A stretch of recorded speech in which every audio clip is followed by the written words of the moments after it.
for tonight's sleepisode, since we happen to find ourselves in a little village in France. We thought we'd choose a story in which we can utter those famous words, Vive la France. Alphonse Daudet's The Last Lesson concerns the tragic days of the Franco-Prussian War in the 1870s, but of course, it might as easily have been the 1940s.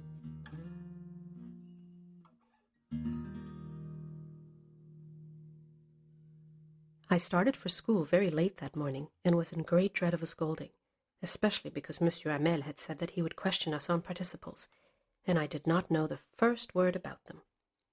For a moment I thought of running away and spending the day out of doors. It was so warm, so bright. The birds were chirping at the edge of the woods, and in the open field back of the sawmill the Prussian soldiers were drilling. It was all much more tempting than the rule for participles, but I had the strength to resist and hurried off to school. When I passed the town hall, there was a crowd in front of the bulletin board. For the last 2 years, all our bad news had come from there. The lost battles, the draft, the orders of the commanding officer. And I thought to myself without stopping, what can be the matter now? Then, as I hurried by as fast as I could, the blacksmith, Wachter, who was there with his apprentice reading the bulletin, called after me. "Don't go so fast, Bob. You'll get to your school in plenty of time." I thought he was making fun of me, and reached Monsieur Hamel's little garden all out of breath. Usually when school began, there was a great bustle, which could be heard out in the street, the opening and closing of desks, lessons repeated in unison very loud, with our hands over our ears to understand better, and the teacher's great ruler rapping on the table. But now it was all so still. I had counted on the commotion to get to my desk without being seen, but of course that day everything had to be as quiet as Sunday morning. Through the window I saw my classmates already in their places, and Monsieur Hamel walking up and down with his terrible iron ruler under his arm. I had to open the door and go in before everybody. You can imagine how I blushed and how frightened I was. But nothing happened. Monsieur Hamel saw me and said very kindly, "Go to your place quickly, little Franz. We were beginning without you." I jumped over the bench and sat down at my desk. Not till then, when I had got a little over my fright, did I see that our teacher had on his beautiful green coat, his frilled shirt, and the little black silk cap, all embroidered, that he never wore except on inspection and prize days. Besides, the whole school seemed so strange and solemn, but the thing that surprised me most was to see, on the back benches that were always empty, the village people sitting quietly like ourselves. Old Hauser with his three-cornered hat, the former mayor, the former postmaster, and several others besides. Everybody looked sad, and Hauser had brought an old primer, thumbed at the edges, and he held it open on his knees with his great spectacles lying across the pages. While I was wondering about it all, Monsieur Hamel mounted his chair, and in the same grave and gentle tone which he had used to me, said, "My children, this is the last lesson I shall give you. The order has come from Berlin to teach only German in the schools of Alsace and Lorraine. The new master comes tomorrow. This is your last French lesson. I want you to be very attentive." What a thunderclap these words were to me. Oh, the wretches, that was what they had put up at the town hall. My last French lesson? Why, I hardly knew how to write. I should never learn any more. I must stop there then. Oh, how sorry I was for not learning my lessons, for seeking birds' eggs or going sliding on the Tsar. My books that had seemed such a nuisance a while ago, so heavy to carry, my grammar and my history of the saints, were old friends now that I couldn't give up. And Monsieur Hamel, too. The idea that he was going away, that I should never see him again, made me forget all about his ruler and how cranky he was. Poor man!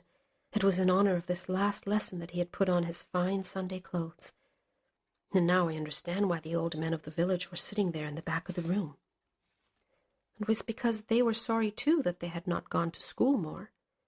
It was their way of thanking our master for his 40 years of faithful service and of showing their respect for the country that was theirs no more.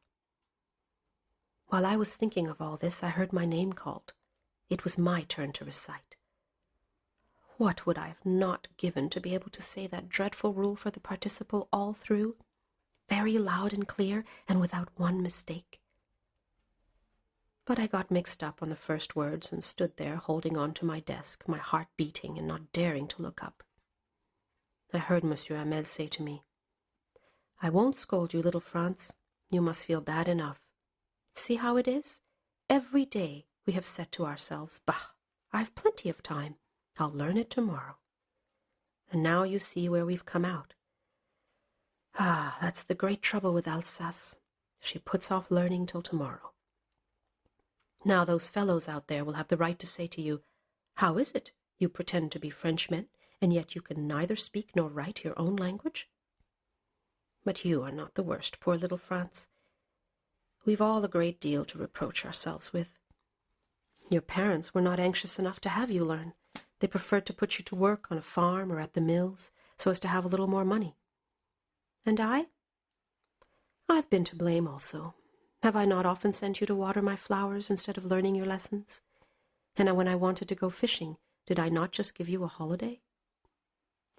Then, from one thing to another, Monsieur Hamel went on to talk of the French language, saying that it was the most beautiful language in the world, the clearest, the most logical, that we must guard it among us and never forget it, because when a people are enslaved, as long as they hold fast to their language, it is as if they had the key to their prison. Then he opened a grammar and read us our lesson. I was amazed to see how well I understood it. All he said seemed so easy, so easy. I think, too, that I had never listened so carefully, and that he had never explained everything with so much patience. It seemed almost as if the poor man wanted to give us all he knew before going away, and to put it all into our heads at one stroke. After the grammar, we had a lesson in writing. That day, Monsieur Hamel had new copies for us, written in a beautiful round hand. France, Alsace, France, Alsace. They looked like little flags floating everywhere in the schoolroom, hung from the rod at the top of our desks. You ought to have seen how everyone set to work and how quiet it was. The only sound was the scratching of the pens over the paper. Once some beetles flew in, but nobody paid any attention to them, not even the littlest ones, who worked right on, tracing their fish hooks, as if that was French too.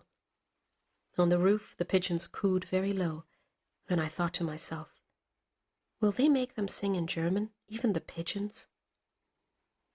Whenever I looked up from my writing, I saw Monsieur Hamel sitting motionless in his chair, and gazing first at one thing, then at another, as if he wanted to fix in his mind just how everything looked in that little schoolroom.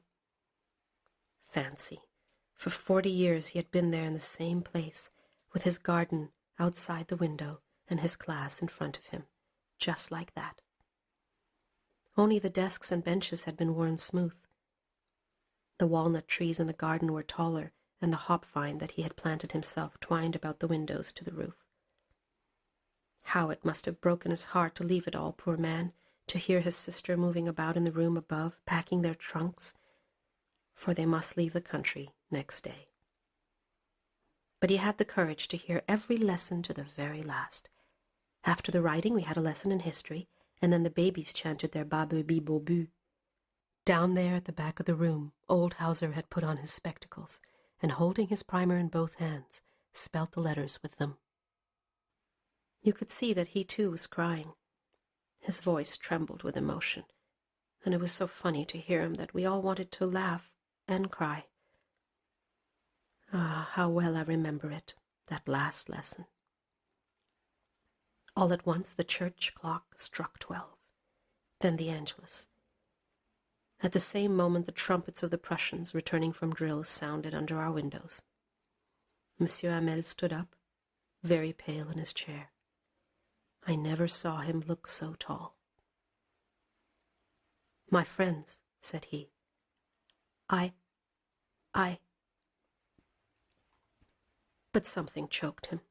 He could not go on. Then he turned to the blackboard, took a piece of chalk, and bearing down with all his might, he wrote as large as he could. Vive la France. Then he stopped and leaned his head against the wall, and without a word he made a gesture to us with his hand. School is dismissed. You may go.